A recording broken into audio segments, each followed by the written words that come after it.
Ça me fait penser, cette histoire d'interdire un couple de faire son petit feu de cheminée pendant qu'à côté, il y a le poids lourd qui passe sur la route. Ça me fait penser à un très joli dessin de Sampé, où il y avait comme ça un immense château avec une allée extraordinaire, puis il y avait les deux aristocrates qui arrivaient à cheval, et ils arrivaient dans une toute petite épicerie où il y avait une petite grand-mère qui était en train de mettre de l'essence dans son Solex. Il y avait des aristocrates qui se pensaient « Alors Mathilde, en plein dans la société de consommation ?» Non, c'est ça. C'est énorme, quoi. On va interdire les gens de faire un petit feu, puis on va laisser les poids lourds bousiller la planète, quoi. C'est n'importe quoi. Non, mais c'est vrai qu'on a un monde qui marche sur la tête là-dessus. Complètement.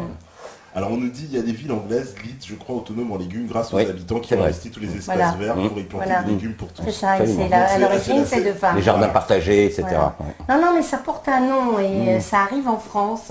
Parce qu'en fait, il n'y a plus un jardin, il n'y a plus un jardin public, toutes les friches et tout. Ouais, c'est sympa ça. Ouais. Ah, et puis les gens font leur compost, ils font des composts en commun et tout, ça crée plein de liens. Non, c'est génial, sympa. ça. Ouais, ça c'est super. Ça, c'est super. Super idée. Alors, Mister Canel, il nous dit, c'est quoi la spermaculture? Non, pas la spermaculture. Non, ah bon, Non, il rigole. Parce qu'il y a quelqu'un qui- Permaculture. Il y a quelqu'un qui lui dit après, oui, c'est une culture semi-directe sous couvert. Donc bon, c'est peut-être une blague. Voilà, c'est des blagues, là. C'est des blagues d'internautes, là. D'accord. La spermaculture.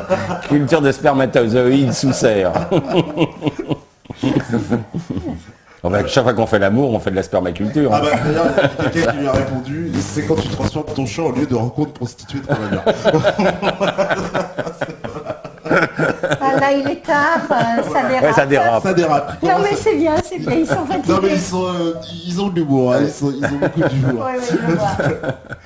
Alors on nous dit, il y a Awen, y a-t-il un statut professionnel, hormis celui d'agriculture cotisant MSA, qui permettrait de passer outre l'obligation d'acheter les semences dans les catalogues officiels et d'utiliser nos propres semences en tant que professionnels? Un moyen, ou existe-t-il un moyen légal de contourner cette obligation? Alors, c'est compliqué. Vous pouvez le faire si vous allez au-delà du simplement la céréale, vous écrasez, vous êtes à la fois paysan, meunier et boulanger, et vous vendez le pain. Non, c'est faux ce que tu dis. Ah. Non, Il je faut crois s'associer pas. avec un boulanger. Mais non, parce que je pense que si tu prends, je crois pas, le boulanger, c'est quand même des graines qui sont au gnis. Tu peux pas, s'il faisait une céréale qui n'existe pas, qui n'est pas, tu n'as pas le droit de vendre le pain. Tu n'as pas le droit de vendre le pain. Oui, mais je pense que c'est comme les tomates, tu peux pas les vendre. Et même Oui, si, j'ai le droit de les cuire chez moi, mais je peux mais pas voilà, les tu ne vendre. pourras pas les vendre. Alors effectivement, pour des particuliers, il n'y a aucun problème. On pourra continuer même mais de ramener des graines, de prendre avec Cocopelli ou tout ces. Mais là, on parle à la vente, à partir du moment où tu es consommateur ou que tu achètes, même Berthelot, le pain, il le donne. Où il le fait, où les gens y vont comme ça. Aller surveiller trouver la race de blé qu'a fait le pain, je crois que techniquement, ils doivent pas pouvoir l'analyser.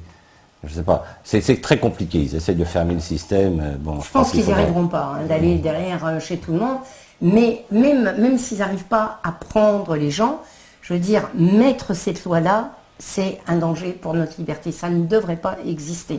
C'est sûr qu'ils ne vont pas mettre un garde-chou derrière chaque agriculteur ou chaque maraîcher, et qu'il y a des maraîchers qui pourront... mais un jour pas comme un autre, si quelqu'un se fait prendre, ça lui coûtera cher. Ça lui coûtera cher. Mais on ne pourra pas mettre un policier derrière chaque agriculteur qui veut acheter. Mais c'est l'idée d'interdire les graines paysannes. C'est ça qui est... C'est un droit depuis la nuit des temps pour les agriculteurs. Et on touche cette liberté des agriculteurs, c'est inadmissible. Ouais, parce qu'on parle de liberté fondamentale. Voilà, voilà. Pousser ses semences, et il récupère ses semences. C'est ça qui est grave. C'est avant Monsanto quand même que ça. C'est ça la gravité. C'est ça. C'est énorme, ça veut dire que c'est un droit fondamental. Exactement. Moi j'ai presque envie de dire que ça devrait être un droit constitutionnel. Normalement, oui, il y a pour le protéger. Il y a deux choses qui devraient être totalement protégées. L'eau, c'est scandaleux qu'on donne l'eau à des boîtes privées, c'est inadmissible parce que l'eau est indispensable. Vous ne pouvez pas vivre plus de 2 jours sans eau. Et puis ils ne produisent pas l'eau, ces boîtes privées. Et puis en fait, ils ne produisent pas du tout. Et puis ils nous piquent de l'eau qui vient de notre pluie, qui tombe sur notre pays.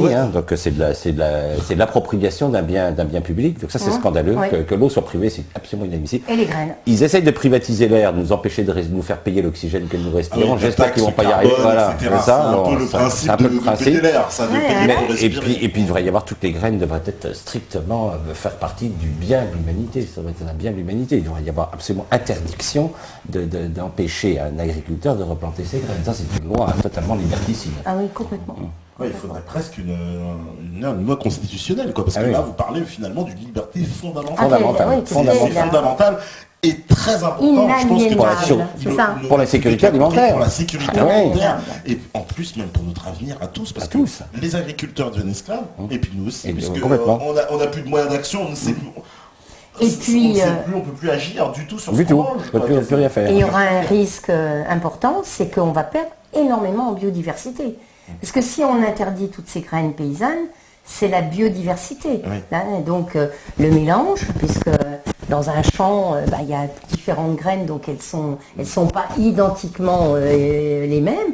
Et donc ça va être, si on interdit toutes ces graines paysannes, c'est évident, et déjà on en a perdu beaucoup. Hein. On avait 3600 espèces de fruits. On en a une quinzaine en ce moment pour les pommes et poires, prunes. Et maintenant, on n'a que quelques variétés américaines, quelques variétés françaises. J'ai vu les golden, les granny. On avait 1500 cépages de vin, il nous en reste plus que 150. Enfin, et si on fait ça, on va perdre toute cette biodiversité. Donc c'est un patrimoine de l'humanité. C'est un vrai patrimoine. C'est complètement, c'est criminel. Et nous, on dit toujours qu'un jour, on espère que ces gens-là seront condamnés. Ah bah j'espère bien aussi. Il y en a beaucoup qui l'espèrent aussi, je vous assure, dans ceux qui nous regardent. Parce que c'est vraiment... moi, ça me terrifie qu'on puisse aller jusque-là. Cette possession du vivant, être plus qu'un dieu, posséder le vivant. Mais on n'a pas le droit de le posséder. Il appartient à la planète. Oui, puis c'est pas un homme qui l'a créé, c'est pas l'homme qui a créé l'eau, il y a personne qui a créé ses graines, c'est la nature. Vous imaginez si on pousse le bouchon beaucoup plus loin et qu'on arrivait, on ferait des OGM d'humains, ça veut dire que nos enfants, l'être humain, serait la possession de ces multinationales? Ça fait peur, moi, je trouve. Oui, ça fait très peur. Ça fait très peur. Ça fait très peur parce que s'ils ont breveté le vivant pour des plantes ou des animaux, pourquoi pas nous? Pourquoi pas demain, ça veut dire que en fait, on va breveter le génome humain de la même façon, puis on va dire moi la vision bleue, ça m'appartient. On va garder que les obéissants. C'est comme ça. Ça m'appartient. Votre enfant, il sera comme ça. Vous devrez payer des royalties. C'est capable. Non, mais parce que c'est le monde de fou dans lequel on est. Je me dis, c'est tout à fait réaliste. Pour l'instant, on dit c'est que les plantes, mais pourquoi pas? Et ça, c'est quelque chose qui est très voltant. C'est pour ça que je dis, j'espère qu'un jour, ils seront condamnés. Je pense que le message est passé, vous avez tout à fait raison, il faut commencer par se révolter contre cette propriété du vivant qui est absolument scandaleuse. Oui. Alors on nous dit, il y a plusieurs questions, parce que on nous dit, j'avais vu un truc où on parlait de nos urines et excréments pour faire du compost, mais pour des plantes non consommables. Y a-t-il vraiment une incidence? C'est possible ça? Alors, il y a ce qu'on appelle, c'est les fans du compost avec vos urines et vos excréments, ce qu'on appelle les toilettes sèches. Oui. Non, ça va. Alors, on conseille de ne pas les mettre sur vos légumes, parce que si vous avez une maladie ou un germe, il vaut mieux le mettre sur vos fleurs, etc. Mais après, si par exemple, l'année où votre compost que vous avez fait avec vos excréments, vos urines, vous allez plutôt faire ça à vos fleurs, parce que si dans votre jardin potager, il y a un coin plutôt pour les fleurs, un coin plutôt pour les légumes, et puis 2 ans ou 3 ans après, vous pourrez faire des légumes. Mais il ne faut pas le faire toute l'année tout de suite. Voilà. D'accord.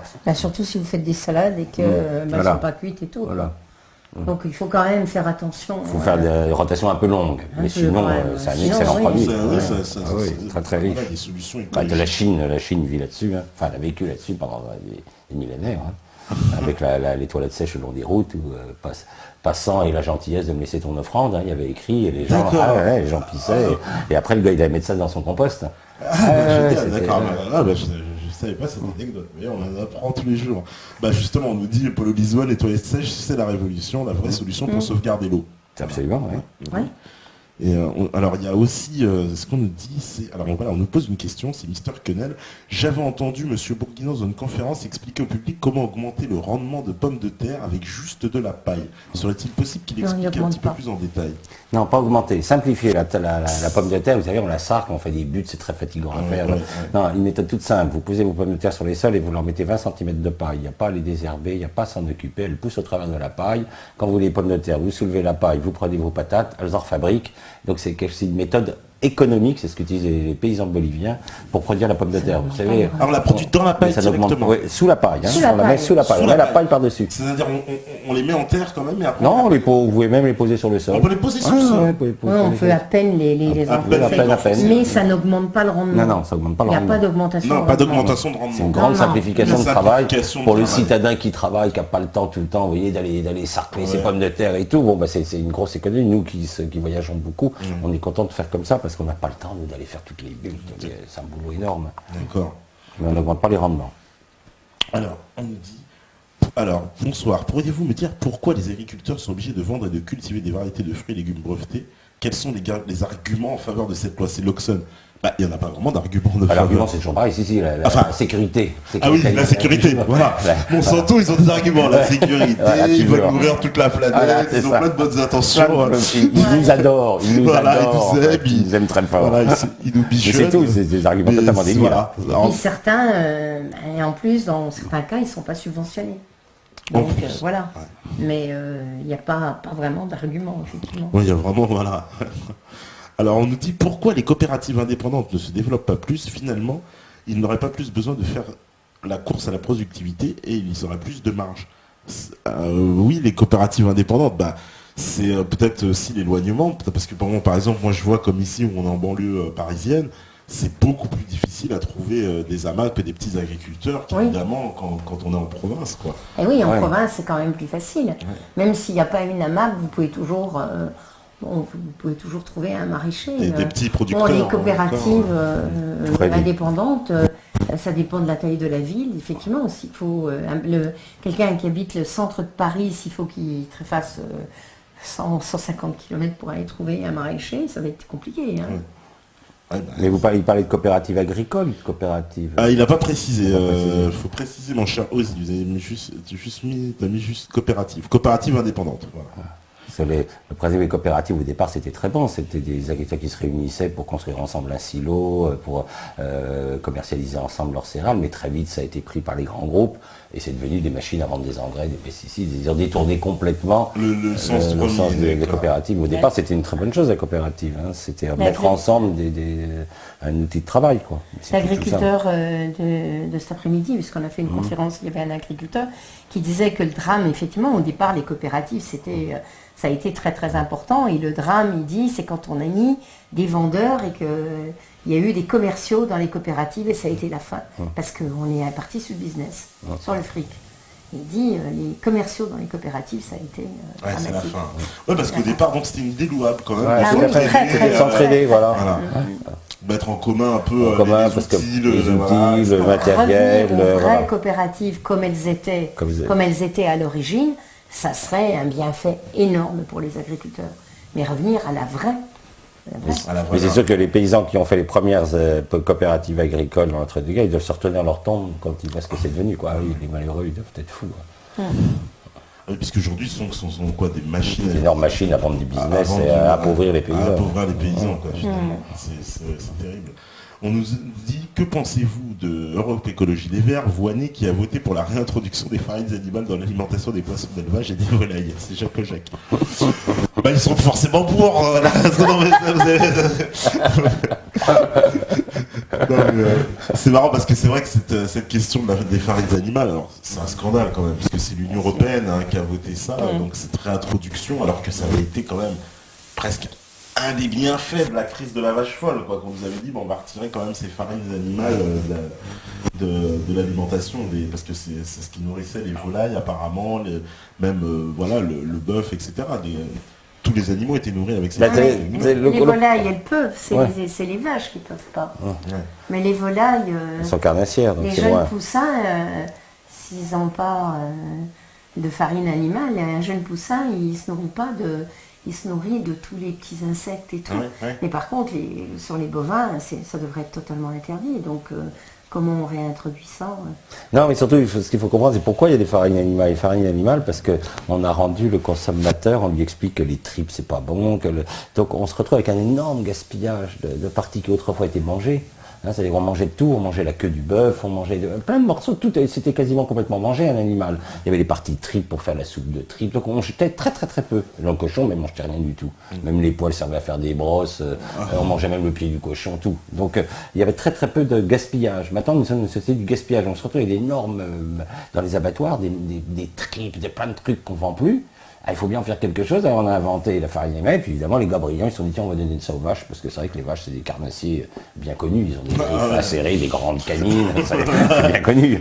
Et donc évidemment les vaches elles n'ont pas supporté la viande parce que c'est un herbivore, hein, c'est tout. Oui, Donc, mais bon, on l'aurait donné qu'au poulet, au cochon, on n'aurait pas eu ces scandales-là. Mais ce qui n'est pas normal, c'est qu'on gaspille à ce point-là, si vous voulez, dans le corps d'un animal, on en jette autant à la poubelle, quoi.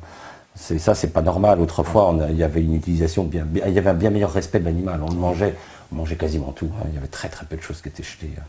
Ouais, parce que là, qu'est-ce qu'on pourrait en faire en plus? Parce qu'on pourrait faire de la bouffe pour animaux, peut-être, non? Enfin, l'idée, voilà, c'était de continuer à le donner aux carnassiers, les chiens, les chats, les poules. Non, mais maintenant aux chats, on leur donne du saumon. Mais maintenant, les chats, on leur donne du saumon et du foie gras, alors évidemment.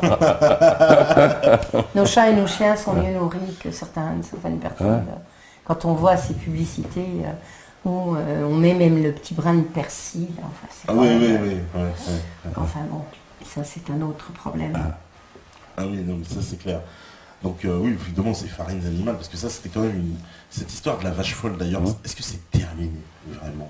Normalement, on ne donne plus de farine aux vaches. On ne leur donnait qu'aux vaches, hein. On ne donnait pas aux bœufs, on ne donnait qu'aux vaches pour qu'il faut leur faire pisser du lait. Parce que quand vous donnez de la viande à une vache, elle produit beaucoup plus de lait. Hein, donc, mais normalement, je pense que c'est complètement interdit. Ça a posé tel problème sanitaire que là, je pense qu'ils vont, à mon avis, ils ne vont pas s'amuser à recommencer. Enfin, j'espère, parce que moi j'ai lu un livre, je ne me rappelle plus l'auteur, c'était Le dossier noir de la vache folle.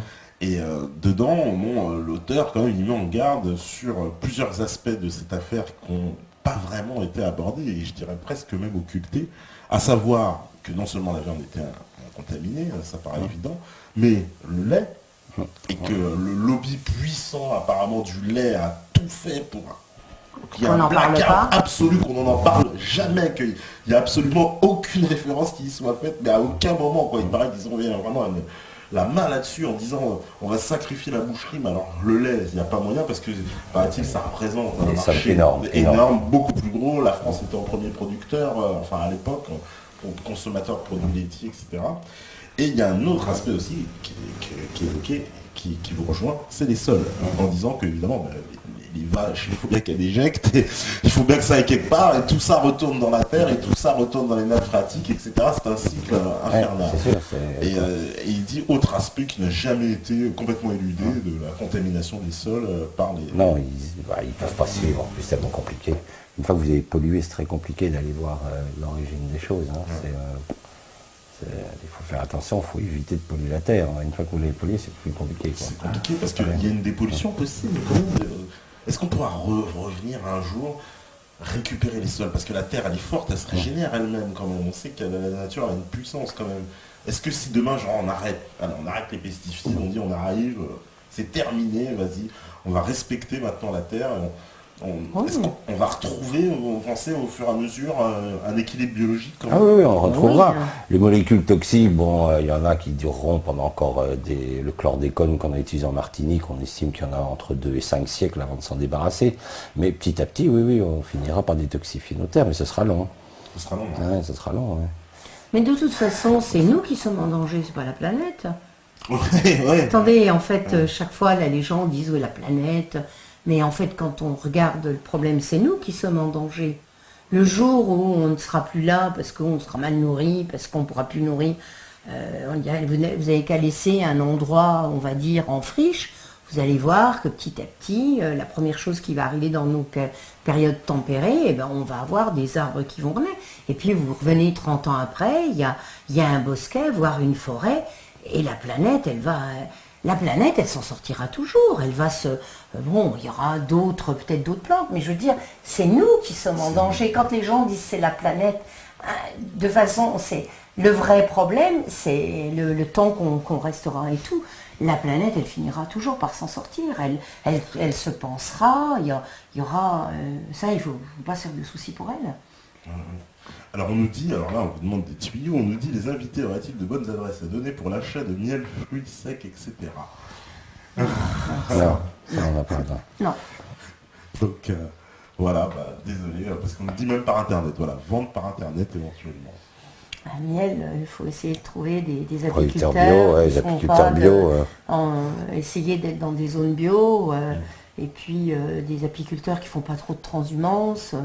Mais Je pense qu'il vaut mieux qu'il appelle la Confédération paysanne ou qu'il appelle les associations d'agriculteurs biologiques et puis qu'il lui donne des adresses. Ouais. voilà, C'est comme ça et qu'il il aura, aura, parce qu'on ne connaît pas tous les agriculteurs de France. D'ailleurs, en parlant du miel, il y a Dada qui nous dit salut, 0,9% d'OGM autorisés dans les produits bio, on imagine bien que c'est compliqué pour le miel par exemple. On ne peut pas empêcher les abeilles de butiner des plantes OGM. D'ailleurs, il y a beaucoup à dire sur les abeilles. Et l'Union européenne qui ne sait pas interdire les pesticides toxiques, qui ont déjà inventé les abeilles robots. Il y a un marché à... Ah bon, il y a des abeilles robots. Oui, ils voudraient faire des abeilles robots. Ouais. Des mini-drones. D'accord, des mini-drones, espèce de des En nanotechnologies. Chine, ils en sont réduits à féconder leurs arbres fruitiers au pinceau à la main. On envoie les gamins des écoles, ils fécondent des arbres, ça plus d'abeilles, ils ont tout tué. Il n'y a plus d'abeilles. Il n'y a plus d'abeilles. Non. Et là, on n'est pas bien. Là. On est en train de tuer toutes les abeilles d'Europe. Les abeilles sont en train de mourir sur le globe. Sont en train de mourir. Sur le globe, oui. Non, mais ce qui est incroyable, c'est qu'il y a eu un reportage, et puis nous, quand on est allé travailler en Californie, on les a vus. On voit ces immenses vergers d'amandiers, mais c'est sur des kilomètres et tout. Et en fait, les abeilles sont leurs esclaves. Elles arrivent en transhumance dans des boîtes incroyables, et en fait, on les dope, elles sont droguées pour les obliger à butiner. Donc en fait, les gens qui font ça, ils expliquent en fait, ils se foutent du miel. Ce qu'il faut qu'elles fassent, c'est qu'il faut qu'elles pollinisent ces milliers d'hectares de... Et en fait, l'apiculteur disait, moi les abeilles, je les ai pas pour le miel, c'est pas ça qui m'intéresse, et on est obligé de les droguer, donc comme des amphés et tout, pour qu'elles continuent à travailler. Et il dit, elles arrivent à mourir après, parce qu'on leur demande que ça. Mettre les abeilles sous LSD, bon bah alors là on découvre des choses. Il faut voir le très très beau reportage qui c'était La mort des abeilles, je crois, où on montre ça, et c'est vrai que ça fait vraiment réfléchir, quoi, parce que les abeilles sont effectivement en danger, c'est vrai. Et comme en plus on n'a plus de zones fleuries, les particuliers, autrefois on avait des prairies fleuries et tout. Maintenant, nous c'est ce qu'on conseille chez les particuliers qui ont un jardin un peu grand, c'est d'arrêter d'avoir du gazon hyper tondu, c'est de revenir aux prairies fleuries, parce que vous remettez des abeilles, des papillons, et qu'en fait on va relancer un peu ce cycle. Et on voit des choses, c'est que maintenant des particuliers achètent juste une ruche pour... C'est-à-dire, il y a plein de gens qui en offrent une ruche, et ils achètent un essaim et ils se font leur propre miel. Donc en fait, il y a un mouvement pour protéger ces abeilles. Ouais, pour protéger les abeilles, parce que les abeilles, c'est la base aussi.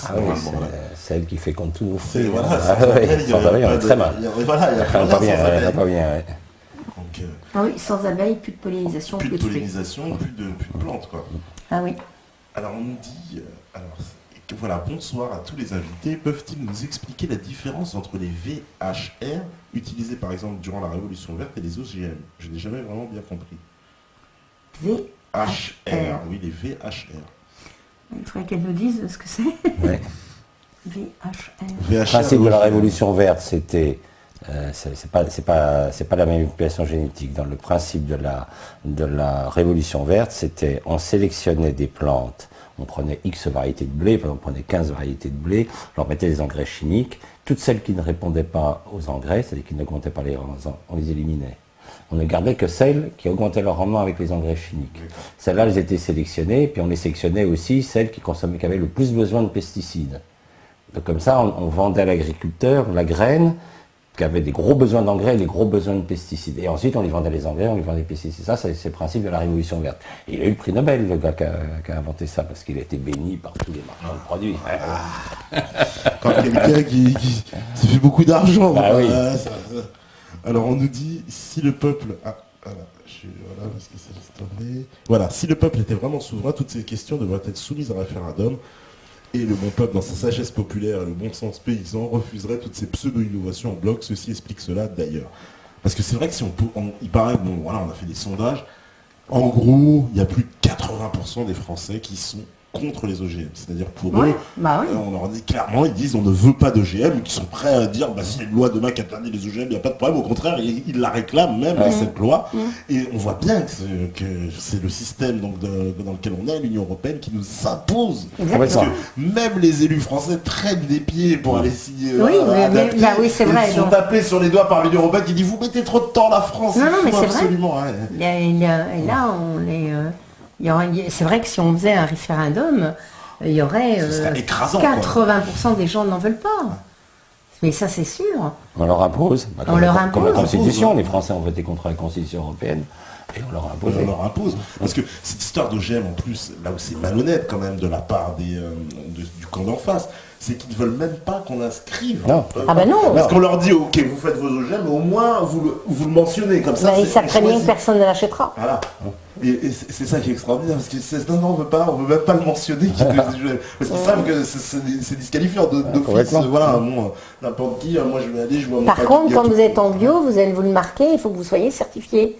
Mais OGM, vous n'avez pas besoin de le marquer. C'est ça qui est quand même incroyable. La législation, elle est quand même étonnante. Hein. Elle est toujours de leur côté et pas du côté des autres. Jamais des autres. Jamais des autres. Normalement, ça devrait être étiqueté, ça devrait être obligatoire pour que les gens aient le choix. Oui, voilà, que ce soit un choix démocratique.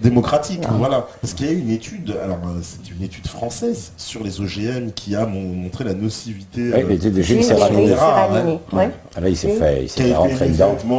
Un peu, bien entendu. Voilà, diabolisé, décrédibilisé. J'ai vu le lobby se répandre en disant non mais cette étude ne sert à rien, c'est de l'hystérie, etc. Non, mais ce qui est incroyable, c'est que la revue qui a accepté l'étude, et donc il y a eu des pairs qui l'ont lu et tout, alors en plus on le critique parce qu'il aurait utilisé une variété de rats qui est très sensible, qui serait sensible au cancer, enfin aux tumeurs. Et ce qui est incroyable, c'est que c'est Monsanto, puisque Monsanto est encore, on va dire, vraiment que j'ai une dent contre eux, mais effectivement, puis c'est plus qu'une dent même, en fait ils ont réussi à virer le directeur de cette revue, à mettre un de leurs hommes de paille, et c'est l'homme de paille de là qui demande et qui a réussi à retirer l'article de Gilles Serralini. Donc quand on parle de liberté de science, c'est fou. Chapeau. Ouais. C'est-à-dire qu'ils mettent vraiment tous les moyens pour empêcher absolument que quiconque puisse... Non, puis le coup de l'argument, c'est une variété de rat plus sensible que les autres, que l'autre habituel au cancer. Ça veut dire qu'en fait, d'ailleurs, si on a choisi le rat pour les expériences de tous les produits, c'est que c'est le mammifère le plus costaud. Il vit dans les égouts, il vit partout. Si on avait pris le cobaye, par exemple, qui était extrêmement fragile, mais les 3/4 des molécules qui sont balancées dans le commerce seraient strictement interdites parce qu'elles tuent les cobayes. Mais comme on a pris exprès l'animal le plus résistant qui existe de tous les mammifères, parce que le rat c'est increvable, alors ils savent que quand ça tue le rat, là effectivement il faut s'inquiéter. Et alors là, ça a tué des rats, pourtant c'est costaud le rat. Mais ça a flanqué des cancers, des grosses tumeurs et tout. Il y a de quoi se faire peur, parce que si le rat chope des tumeurs, je ne dis pas pour l'être humain, quoi. Et il raconte, ah ouais mais c'est une race, que celle-là est un peu sensible au cancer. Bah oui, si elle est sensible, donc ça veut dire que vous avez intérêt à pas être sensible au cancer, je vous le conseille. Ça a intérêt de costaud. Non, puis on diabolise ce scientifique qui a été avant, parce qu'à un moment il était expert, je ne me sais plus dans quel organisme, pour les OGM, donc on s'appuyait sur sa compétence, sur ses qualités scientifiques, parce qu'à ce moment-là, on va dire, il gênait personne. Et là, il fait une publication, il fait un travail scientifique, parce qu'il y a eu cette expérience, mais il avait déjà eu des problèmes, parce qu'il avait déjà démontré qu'il y avait du problème avec du glyphosate. Et là, parce que ça gêne des intérêts, et on dit qu'il a perdu la tête, il est plus scientifique, il a une case qui ne va pas, ça ne va pas, quoi. C'est facile de discréditer un scientifique en disant il a pété un câble. Non, quand même, quoi. Alors qu'il y a 4 ans, ou 5 ans, ou 10 ans, il était mis comme ça. Oui, Ah ouais, c'est un monsieur, vous expert. êtes un grand expert et tout, oui. Tant que ne vous gênez pas, vous êtes expert. Ouais, non, mais c'est ça, c'est quand même incroyable, quoi, tous ces pseudos, et vous n'avez pas été victime de ça, non? Des fois, ça va, Bah, vous avez si. pas eu de... Ah aussi, vous avez Mais été- beaucoup moins que... Beaucoup moins, ouais. Ah, nous, d'abord, on est indépendants. On a quitté l'INRA, parce que nous, on est indépendants, donc ils ne peuvent pas nous couper les fonds. Ça, c'est déjà... Bon, par contre, ils ont fait plein de propagande contre nous, pour qu'on ait moins de clients, moins d'agriculteurs qui demandent nos services. Donc c'est à ce niveau-là ils racontent dans les chambres d'agriculture qu'on est nul, qu'on n'est pas scientifique. Donc ils nous tapent sur le dos pour essayer de nous retirer le maximum de clients, pour nous empêcher de vivre. Bon, c'est vrai qu'à cause de ça, on n'est pas prêt, enfin, c'est pas grave, mais enfin, on n'est pas prêt de faire fortune. Mais enfin, on survit. Ils n'ont pas réussi encore à nous tuer, à étouffer notre laboratoire. Mais dans le cas de G. Serrani, il est à l'université, lui, donc il dépend des fonds nationaux. Hein. Donc lui, il le casse à fond pour qu'il puisse plus travailler dans son S'il n'y a plus de laboratoire. fonds, quoi. s'il n'y a plus de Ouais, techniciens, il sera coincé. s'il n'y a plus rien, là. il sera coincé. Ouais. Il sera mis dans un placard. Et ça, C'est- c'est la pire des choses. On dit on peut tuer, effectivement, d'une arme, mais on peut tuer psychologiquement des gens. Et ça, ils s'en privent pas. Hein. Ouais, la mort sociale. Et la mort sociale, voilà, on fait une Ils mort s'en privent sociale. pas. On va peut-être s'arrêter là, non? Oui, Parce que- bah oui, on va pas trop tarder. Il y a encore 2-3 questions, si vous voulez. On nous dit juste, voilà, on va devoir se rebiffer, sinon on va arrêter la marche. Voilà, on va finir avec la marchandisation de tout. Ouais. Hein. Donc ils ont vraiment compris, le fou se croit sage et le sage se reconnaît fou. Ça, c'est vrai. c'est ce qui dit ça. Oui, c'est vrai. On nous dit, j'habite dans le Limousin et on m'a dit que 90% du cheptel français des bovins était cirrhosé car on leur a donné trop de céréales. C'est QSR qui nous dit ça. C'est pas les céréales qui donnent, c'est l'ensilage, c'est-à-dire de l'herbe fermentée, on leur donne de l'herbe fermentée. Autrefois, on leur donnait du foin, ça se passait très bien. Maintenant, on coupe l'herbe jeune, on la fait La fermenter, et ça fait de la choucroute. Imaginez que vous mangez de la choucroute tous les jours, vous auriez une cirrhose. Parce que c'est très très riche en alcool et en acide, et ça esquinte le foie. Et c'est vrai que le bétail est très cirrhotique, enfin tout le bétail qui mange de l'ensilage, oui, est cirrhotique. D'accord. Voilà, la vrai. réponse, hein, mon cher QSR. On nous dit, bonsoir, j'ai entendu parler d'une technique qui est l'hydroponie, qu'en pensez-vous? Si je me trompe pas, je sais que ça permet de faire des grosses économies d'eau et je pense qu'il serait judicieux pour aider les agriculteurs à développer ces techniques prometteuses. Ah bon? Non, l'hydroponique, Ah c'est bah non, c'est tout la l'inverse. tomate hors sol, oui. Ouais, bah Non, là, il c'est doit ce qu'on a avoir, parlé, mon cher Mathieu, ouais. vous débarquez là. Là, il On en a- confond, là, il Voilà, confond avec voilà. quelque Non, chose. l'hydroponique, c'est effectivement, c'est le goutte à goutte. Il C'est-à-dire voulait que, peut-être parler ouais. du goutte à goutte pour Voilà. économiser l'eau, Voilà. peut-être, hein, plutôt que Oui, l'hydroponique. parce qu'effectivement, bon, on ne met que c'est pas une irrigation trop importante, c'est du goutte à goutte, mais en fait, c'est pas une agriculture durable. C'est pas durable. Normalement, l'eau, elle doit, quand elle pleut, quand il pleut, elle doit tomber dans le sol. Le problème, c'est que maintenant, elle ne tombe plus dans le sol, c'est que les sols sont morts. Donc, elle part dans les rivières, elle fait de la boue partout, elle fait des inondations, et elle ne reste plus dans la terre. Donc, les terres se dessèchent, mais elles se dessèchent parce qu'elles ne sont plus vivantes. Quand une terre est vivante, vous n'avez pas besoin d'irriguer. Donc, diminuer énormément. La meilleure façon de diminuer l'irrigation, c'est de rendre la terre vivante et de lui mettre de l'humus. Et ça va stocker l'eau, ça va faire des réserves Voilà, hydriques. et d'avoir donc plein de petites exploitations Voilà, c'est partout, ça, parce que exactement. là, alors juste 2 dernières questions parce qu'ils sont. On nous dit voilà Rogelio parce qu'il dit je repose ma question. Pensez-vous que les agriculteurs et le monde agricole en général va venir au jour de colère donc le 26 janvier pour mettre fin à ce massacre de notre terre? Il demande s'il y aura des représentants, vous savez pas non? S'il y a une manifestation jour de colère dimanche. Dimanche, ah oui. Oui, ça réunit un peu tout le monde, toutes les D'accord. causes et c'est vrai que Ça serait bien que les a sa agriculteurs place. qui viennent, ouais. Ouais. Ah oui, Ouais, tout ça à serait fait. bien, Ouais. je sais pas. L'agriculture a sa place. Ah, tout à fait. On nous dit Claude et Lydia, je suis vos conférences et vidéos depuis 2 ans et je tiens à vous remercier du fond du cœur pour votre intégrité. Bien souvent, je me sers de vos vidéos pour expliquer à mes proches et voisins en quoi c'est nécessaire de revenir à une autre agriculture. Merci infiniment. Voilà. Donc, beaucoup de messages, effectivement, de remerciements et d'encouragement. Donc, merci beaucoup d'être venu. Je pense que Merci. les auditeurs, les métanotes, Bonsoir. comme ils se sont surnommés eux-mêmes, sont extrêmement contents de cette soirée agriculture où on a appris beaucoup. Et voilà, on nous dit merci aux invités. En tout cas, c'était une soirée très instructive qui a permis d'apprendre pas mal de choses. À bientôt, continuez comme ça. Voilà, je trouve que c'est le merci. parfait mot de la fin. En plus, je vous dis, ils sont taquins. C'est-à-dire que si ça leur plaît pas, ils le font savoir. Donc là, s'ils ont, voilà. Et je pense que vous inspirez vraiment le plus grand respect. Et merci beaucoup pour votre travail parce que je pense que ça inspire effectivement beaucoup de gens et que vous nous avez ouvert les yeux sur ces problématiques. Et on a appris beaucoup de choses ce soir. encore plus, j'ai envie de dire, parce que là on est encore plus, un peu plus remonté, parce que maintenant on sait qu'il va falloir mettre l'agriculture au centre de nos préoccupations, quitte à ce que ça devienne un droit constitutionnel, comme je l'évoquais, mais je pense que c'est pas surréaliste, c'est plutôt presque salutaire et nécessaire, et de prendre à bras le corps ces problèmes-là, quoi. En tout cas, merci beaucoup. Merci, voilà. Merci de votre engagement. Bonsoir à Au revoir. Demain, on se retrouve pour l'antenne est à vous, libre antenne et peut-être des surprises. Restez connectés et merci Jacques, QSR, Ozzy, Polo de Lisbonne, Brillant Bastard, Malababs, Roy de Coupe, Mathieu, Rogelio, etc. Tom, JMK 66, OS au sérieux, Stigri, No Limit 72, Scorpion, Will of Future, Ozzy, et voilà, Libre Quenelier, etc. Tous les gens qui sont connectés sur le chat, évidemment, dédicace à Fred, dédicace à Michael, à Lies, à Kamel, et évidemment,